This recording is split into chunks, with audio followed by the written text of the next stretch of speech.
अच्छा, तो तुम मेरी बेटी फरा के साथ पढ़ती थी? जी आंटी। और कौन है घर में? कोई नहीं है।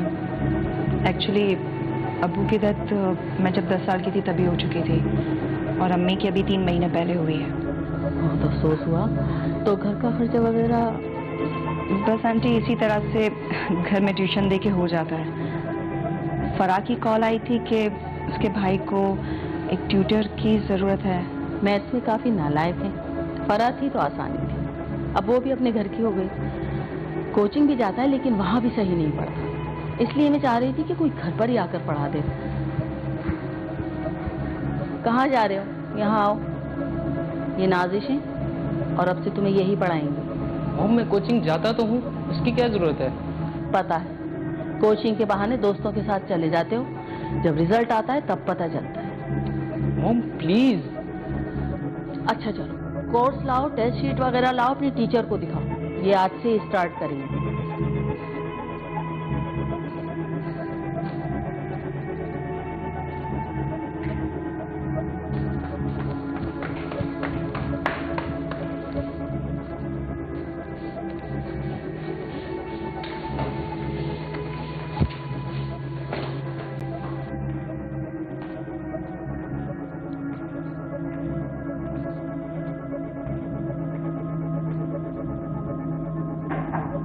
मॉम आपको कितनी दफा कहा है कि बाहर वालों के सामने इस तरह एम्बैरेस मत किया करो। क्या मैं अंदर आ सकती हूँ? ओह आई एम सॉरी, मैं समझा कि मॉम है। It's okay.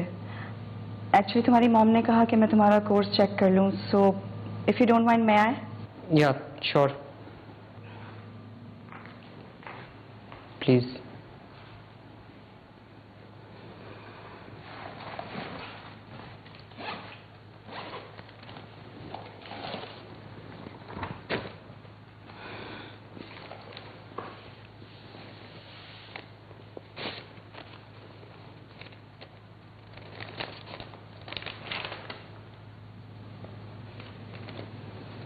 कोचिंग जाने के बावजूद ये हाल है? नहीं नहीं, वो तो हमारे कोचिंग वाले सर नहीं आ रहे 1 मंथ से, इसलिए। इसका मतलब ये है कि तुम्हारी मॉम ठीक कह रही है कि तुम दोस्तों के साथ ही होते हो। बैठो। देखो आमिर, हर पेरेंट्स को अपने बच्चों से कोई ना कोई उम्मीद रहती है, खासकर उनके फ्यूचर को लेकर। तुम्हारे मॉम डैड को भी होगी, है ना? तो अपने आप को और अपनी स्टडीज को सीरियसली लो। मैथ्स इतना मुश्किल नहीं है, बल्कि मुझे तो बहुत इजी लगता है। बस सिर्फ समझने की जरूरत है।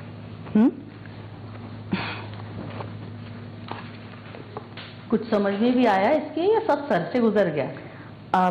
आंटी अभी तो बस स्टार्ट है, बाकी फिर देखते हैं। अच्छा मुझे इजाजत दीजिए, मैं चलती हूँ। अरे बेटा, चाय वगैरह तो पीकर जाती हूँ। नहीं आंटी, एक्चुअली मुझे दूसरे स्टूडेंट्स भी देखना है तो टाइम हो गया, मैं चलती हूँ, फिर कभी। चलो ठीक। Okay Aamir, bye.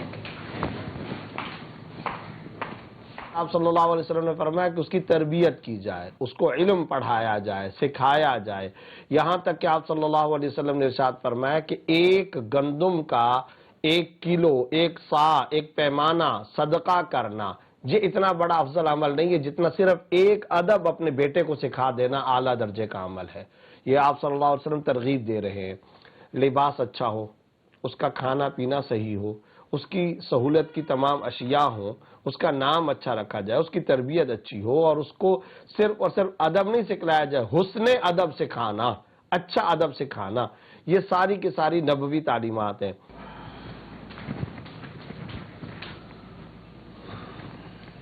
और आप ये अपनी दवाएं खाना जरा कम कर दें, जान खत्म कर देती हैं ये। आपके अपने शहजादे जो हमारा बीपी बढ़ा देते हैं, ये बात उनको समझाएं।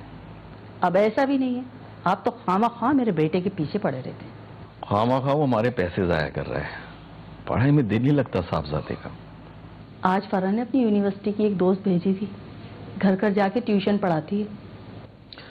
वैसे फरा थी तो आसानी हो जाती थी, उसका ध्यान रखती थी। वैसे एक बात बताऊं, ट्यूशन में भी पैसे जाया करेगा। घर में रहकर आंखों के सामने पढ़ाई करेगा तो हम नजर भी रख सकते हैं उस पर। इसका मतलब है साहबजादे मान गए। ऐसे आजादी छिन गई उनकी। मानेंगे कैसे नहीं, पॉकेट मनी बंद करने की धमकी दी थी मैं। अब क्या सोच रहे हैं आप? यही कि इस तरह से एक जवान लड़की का घर में आके आमिर को पढ़ाना कुछ। आप भी कहाँ की सोचते हैं, अपनी फरा की उम्र की है। मुझे तो भली लड़की लगी। अच्छा ठीक है, फिर भी जरा ध्यान रखना।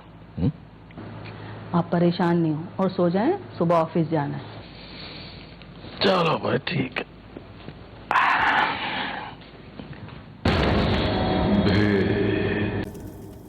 X square upon y square plus z square is equal. Aamir, ध्यान का तुम्हारा?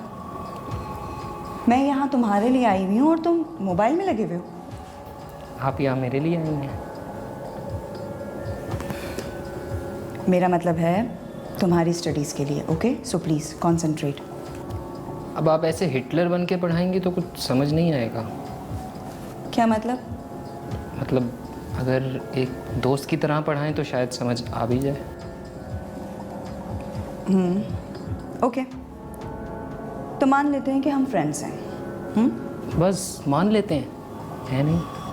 Aamir, okay, sorry.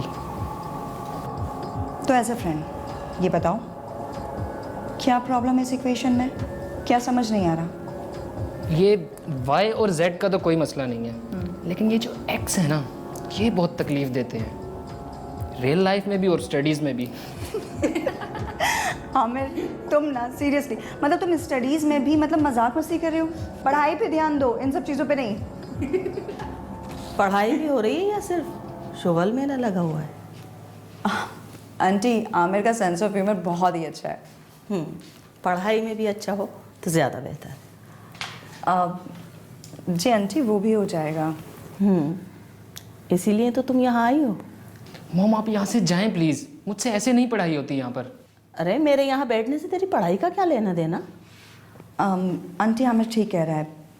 कुछ बच्चे अपने पेरेंट्स की प्रेजेंस में अनईजी फील करते हैं, तो बस। अच्छा, पढ़ाई करना अच्छी तरह। ओके।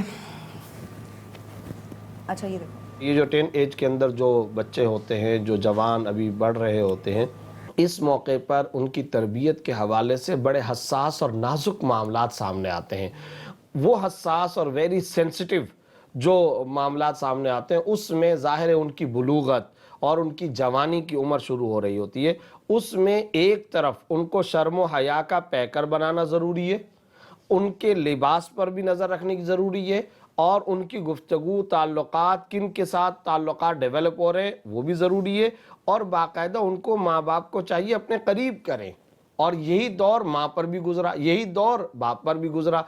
तो जब ये दौर माँ पर गुजरा, उसको एक तजर्बा हासिल हुआ, तो अच्छे अंदाज में हिकमत के साथ, बसीरत के साथ, खैर खाही के जज्बे के साथ अपनी औलाद को अपने करीब करके समझाया सिखाया जाए।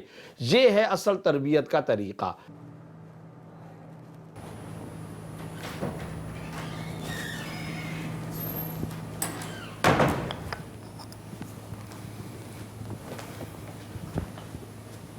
आज इतनी जल्दी आ गए आप? हाँ भाई, काम जल्दी खत्म हो गया तो बस।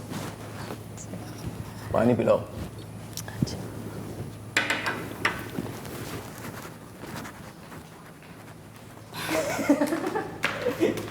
आमिर, बहुत हुआ हंसी मजाकों के। लेकिन आज की क्लास में बहुत मज़ा आया मुझे तो। अच्छा सुनो, जो सिखाया है मैंने उसकी प्रॉपर प्रैक्टिस करनी है और कल मार्क्स अच्छे आने चाहिए। Okay my friend. अस्सलाम वालेकुम अंकल, कैसे हैं आप? मैं ठीक हूँ, वालेकुम अस्सलाम। कैसी चल रही है हमारी साहबजादी की पढ़ाई? अंकल आज तो पहला दिन था, लेकिन पहले से काफ़ी अच्छी प्रोग्रेस है। बाकी कल के टेस्ट के बाद पता चलेगा। पढ़ भी रहे हो या अब भी टाइम पास कर रहे हो? मुझे इजाज़त दीजिए, एक्चुअली मेरे कुछ और स्टूडेंट्स मेरा वेट कर रहे हैं। अल्लाह हाफिज़। अल्लाह हाफिज़। Bye Aamir.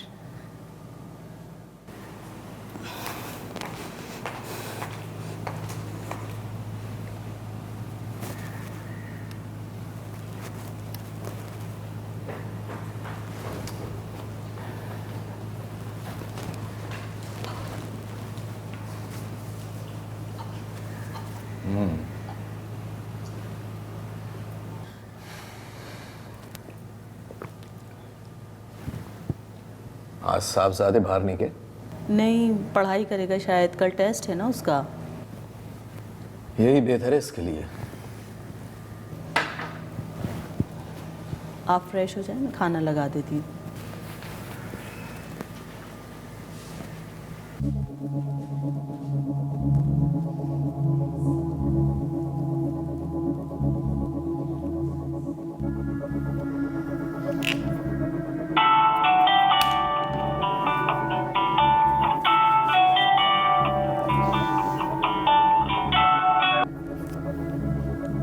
Hello. Hello my friend, कैसी हो आप?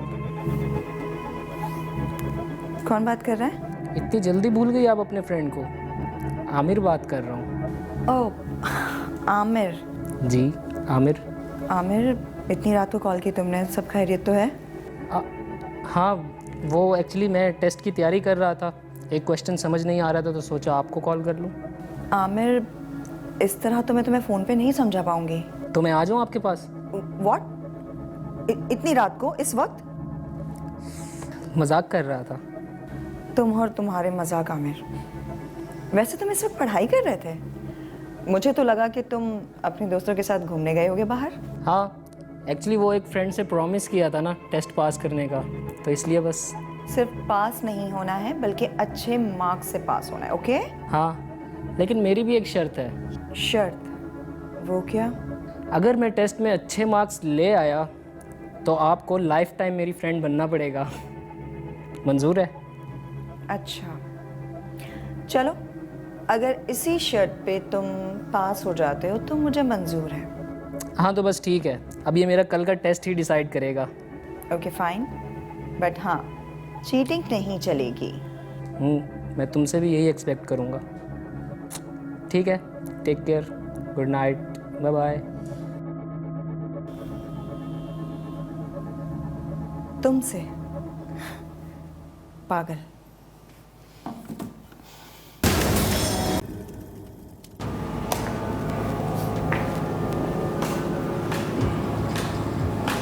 कहाँ रह गई यार?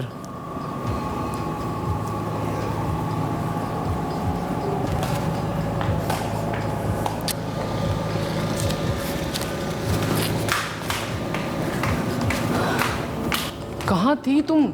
कब से इंतज़ार कर रहा था मैं तुम्हारा। अब आमिर, वो एक्चुअली एक स्टूडेंट के यहाँ पे थोड़ी सी देर हो गई। तुम्हारा एक स्टूडेंट यहाँ भी है और इससे आपने एक प्रॉमिस भी किया था। हाँ आमिर, तुम अपना टेस्ट रिजल्ट मुझे रूम में चल के दिखा देना, और आज एक न्यू चैप्टर भी स्टार्ट करना है ना। एग्जैक्टली, न्यू चैप्टर ही तो स्टार्ट करना है। ये लो, मैंने तो अपना प्रॉमिस पूरा कर दिया है और कोई चीटिंग भी नहीं की। अब आपकी बारी है प्रॉमिस पूरा करने की। कैसा प्रॉमिस? मामा वो बात ये। आंटी, वो एक्चुअली मैंने आमिर से प्रॉमिस किया था कि उसके एग्ज़ाम्स में टॉप करवाने में मैं उसकी हेल्प करूँगी, तो बस उसी प्रॉमिस की बात कर रहा है। क्यों, है ना आमिर? बिल्कुल। चले रूम में? हाँ चले रूम में चले।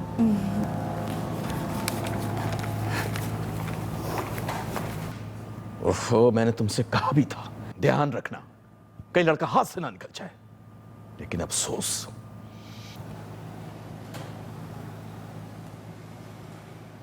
उसको इतना करीब किया जाए कि उसके सवालात के जवाबात आप दे सके।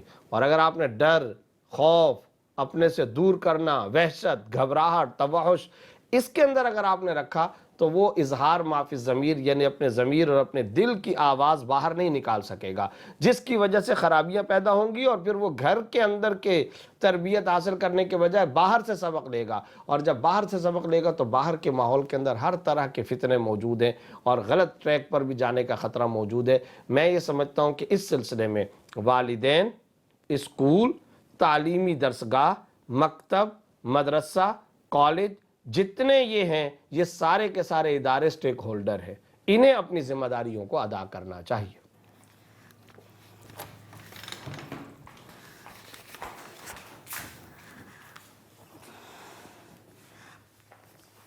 सब क्या था आमिर? क्या?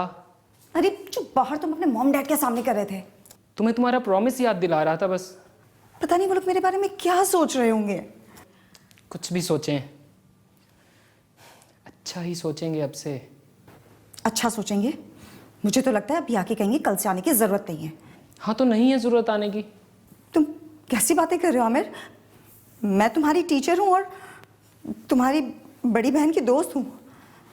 मेरी एज का तो ख्याल करो, मैं तुमसे कम से कम 10 साल बड़ी हूँ। Age is just a number, और मैं इन बातों पे बिल्कुल बिलीव नहीं करता। देखो आमिर, इस बात का तुम्हारे मॉम डैड को पता चल गया ना तो बहुत प्रॉब्लम होगी। मेरे मॉम डैड की टेंशन तुम नहीं लो, उनसे मैं बात कर लूंगा, वो मेरी बात कभी नहीं टालेंगे। कोई जरूरत नहीं है सब कुछ करने की। आई बात समझ में तुम्हारे? पर क्यों? क्या मैं तुम्हें पसंद नहीं हूं, या तुम्हें कोई और पसंद है क्या? आमिर ऐसी बात नहीं है, बस मैं तुम्हारे मॉम डैड का। हाँ तो ठीक है ना, मेरे मॉम डैड से मैं बात कर लूंगा। तुम बस अब घर जाकर आराम से सो जाओ, हम कल ही तुम्हारे घर आएंगे बात करने। अच्छा 1 मिनट, ये तुम्हारे लिए। क्या है ये? खुद ही खोल कर देख लो।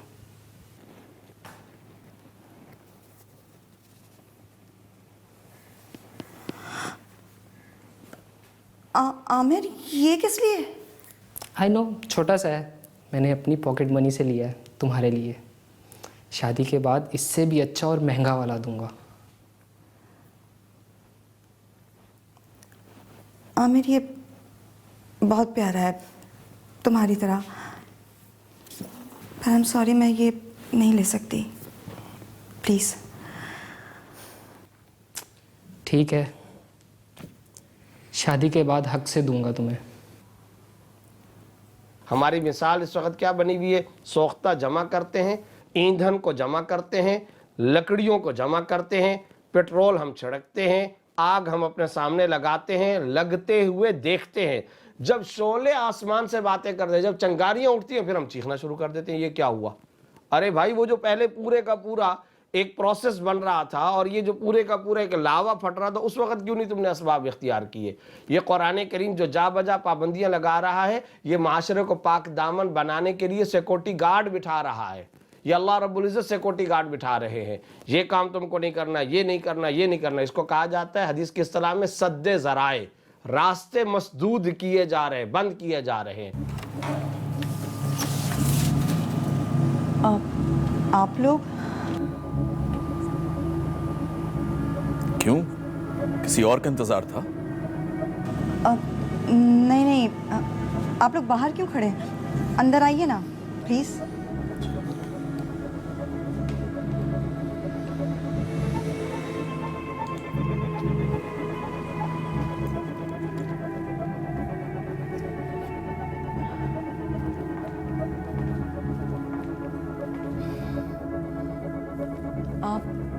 आप लोग चाय लेंगे या जूस? नहीं, किसी चीज़ की ज़रूरत नहीं है।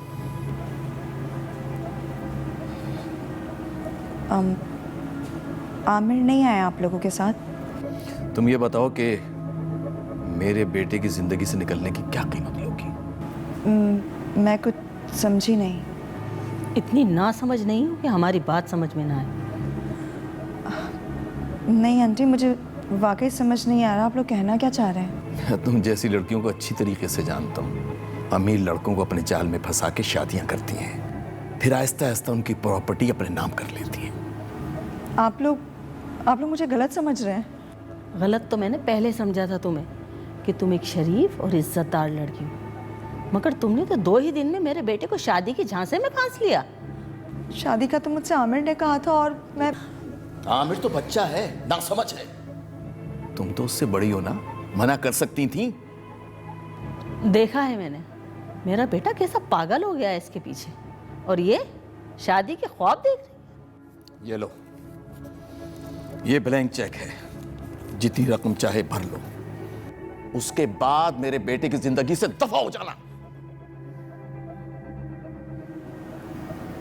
मुझे आप लोगों के पैसों की जरूरत नहीं है। आइंदा उससे मिलने या बात करने की कोशिश की तो इज्जत के साथ कहीं नहीं रह सकोगी, समझ गई तुम? देखिए, ये अमल ना तो सही तौर पर ये हल है और ना ये शरअन जायज़ है। यानी लड़की को, खातून को पैसे देना कि तुम ये पैसे पकड़ो, चेक पकड़ो, हमारे बेटे की जान छोड़ दो, ये कोई हल नहीं है।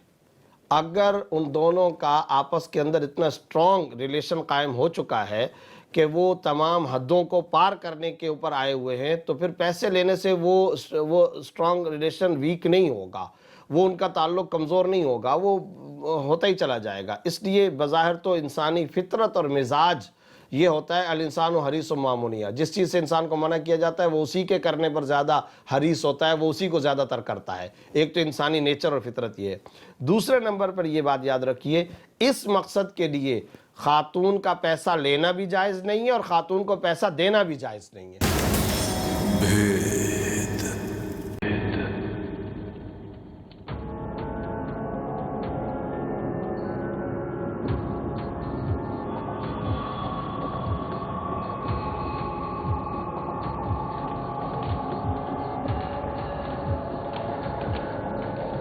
कहाँ गए थे आप लोग?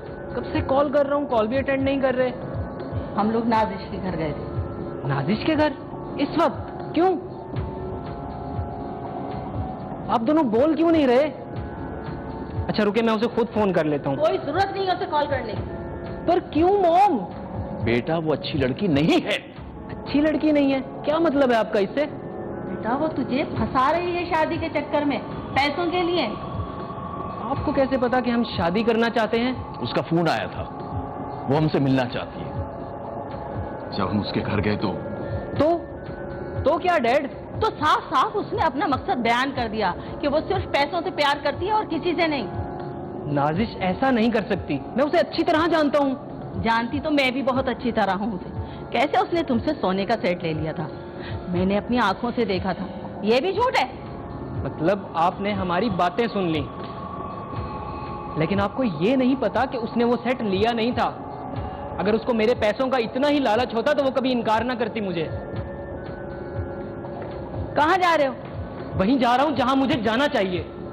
आमिर, आमिर रुक जाओ। आप रोकते क्यों नहीं? एक बालिग बेटे को समझा सकते हैं, बस उनकी काउंसलिंग कर सकते हैं, उनको बैठ करके तरबियती तौर पर फ़ज़ाइल, मनाक़िब, तरगीब की हद तक। लेकिन शरीयत में वाज़ेह तौर पर यह मसला मौजूद है कि माँ या बाप अपने बालिग बेटे पे जबर नहीं कर सकते। अब अगर नौइयत इस हद तक पहुंच गई है कि लड़का घर छोड़ करके जा रहा है, तो इसका मतलब क्या हुआ? इसका मतलब ये हुआ कि वो अब कोई हद के अंदर नहीं रहा। लिहाजा अब शरीयत का तकाजा माँ बाप के लिए यही है कि वो अब बिला वजह का इसरार ना करे, बल्कि अब उसकी शादी कर दे।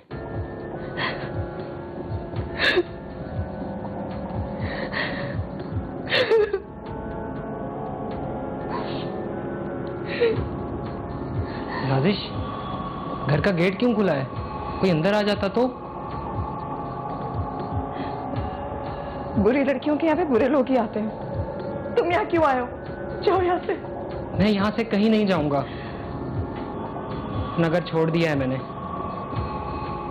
क्या? आमिर, तुम्हारी अब इस हरकत की वजह से तुम्हारे घर वाले मुझे कसूरवार ठहराएंगे। उन्हें समझने दो जो भी समझते हैं वो, लेकिन मैं अब उस घर में वापस कभी नहीं जाऊंगा। आमिर प्लीज, तुम अभी अपने घर जाओ, हम कल बात करते हैं। नहीं, तुम अब कल तो क्या कभी भी मुझसे बात नहीं करोगी। और मेरे मॉम डैड ने जो कुछ तुम्हारे साथ किया है, उसके बाद तो तुम मेरा चेहरा तक नहीं देखना चाहोगी। आमिर प्लीज, प्लीज मुझे सुकून से रहने दो प्लीज। और मेरे सुकून का क्या? बोलो, मैं क्या करूंगा तुम्हारे बगैर? आमिर, तुम मुझे सिर्फ चंद दिनों से ही तो जानते हो, और तुम्हारे माँ बाप, उनकी कितनी उम्मीदें हैं तुमसे। मेरी वजह से उनकी उम्मीदें मत तोड़ो। तुम अभी चलो मेरे साथ। कहाँ? हम कोर्ट मैरिज करेंगे।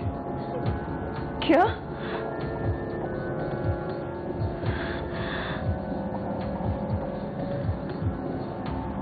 आखिर आप चलते क्यों नहीं है उस लड़की के घर मेरे साथ? पता नहीं कहाँ होगा, किस हाल में होगा। उसका फोन भी यहीं रह गया है। सुन रहे हैं आप? आपसे कुछ कह रही हूं मैं। इलियास, आमिर,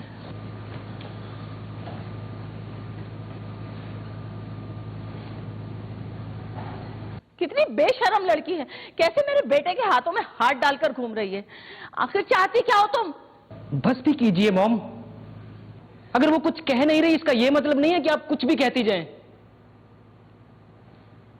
आप लोग खुशनसीब होते अगर अपनी मर्जी और खुशी से हमारी शादी करते, लेकिन तो क्या तुमने कोर्ट मैरिज कर ली? नहीं आंटी, हम लोगों ने ऐसा कुछ नहीं किया जिससे जिससे आप लोगों को ठेस पहुंचे। अगर मैं चाहता तो मैं कोर्ट मैरिज कर सकता था, लेकिन मुझे नाजिश ने रोका। उसने कहा कि इससे तुम्हारे मॉम डैड को तकलीफ होगी। अंकल, अगर आज मेरे मॉम डैड जिंदा होते और मैं कोई ऐसी हरकत करती तो उन्हें बहुत हर्ट होता। इसलिए मैं आमिर को यहां लेकर आई कि कहीं हमारी हरकत की वजह से आपका दिल ना दुखे। आमिर, तुम्हारे मॉम डैड तुमसे बहुत प्यार करते हैं, तुम्हारा बुरा कभी नहीं चाहते। और रही बात मेरी, तुम मेरे साथ गुजारे हुए पल तुम एक बुरी याद समझ के भूल जाना। रुक जाओ बेटा, हमने तुम्हें बहुत गलत समझा, बहुत बुरा भला कहा, लेकिन अगर तुम चाहती तो आमिर के साथ बिना हमारी मर्जी के शादी कर सकती थी। वो तो मन बना चुका था, लेकिन तुम उसे यहां ले आई और हम सबको गलत साबित कर दिया। बेटा, मैंने क्या कुछ नहीं कहा तुम्हें। आज मैं माफी चाहता हूं बेटा। मुझे नहीं डैड, ऐसे नहीं करें। अंकल प्लीज आप इस तरह से हाथ जोड़ के मुझे शर्मिंदा ना कीजिए। बेटा, बहुत तकलीफ हो।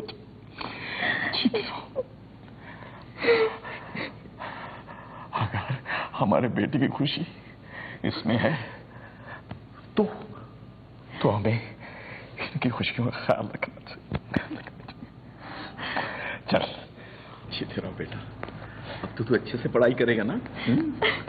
अगर लड़के के वालिदैन ये समझते हैं कि इस लड़की और खातून के साथ हमारे बेटे की शादी होने से मुस्तकबिल के एतबार से इनकी जिंदगी अच्छे तौर पर नहीं गुजरेगी और इनका टाइम अच्छे से नहीं गुजरेगा, तो फिर उसका तरीका ये है कि हिकमत के साथ, बसीरत के साथ समझाना चाहिए, काउंसलिंग करनी चाहिए, बिठा करके उनको बार बार समझाना चाहिए। लेकिन अगर वालिदैन ये समझते हैं हमारी काउंसलिंग का कोई असर नहीं है और अब समझाने का कोई असर नहीं है, तो फिर हदीस रसूल सल्लल्लाहु अलैहि वसल्लम है जिसे सामने रखना चाहिए कि लम तरा मिनल मुतहाब्बीन अशद्दु मिनन निकाह और कमा काल नबी सल्लल्लाहु अलैहि वसल्लम। दो मोहब्बत करने वालों में निकाह से ज्यादा बेहतरीन चीज कोई नहीं है। अब अगर ये मामला हो ही गया है तो फिर उसका सीधा सीधा शरई तौर पर वाज़ेह रास्ता है, नामहरम से मोहब्बत नाजायज है। अब अगर हो गई है तो फौरी तौर पर इनका निकाह होना चाहिए।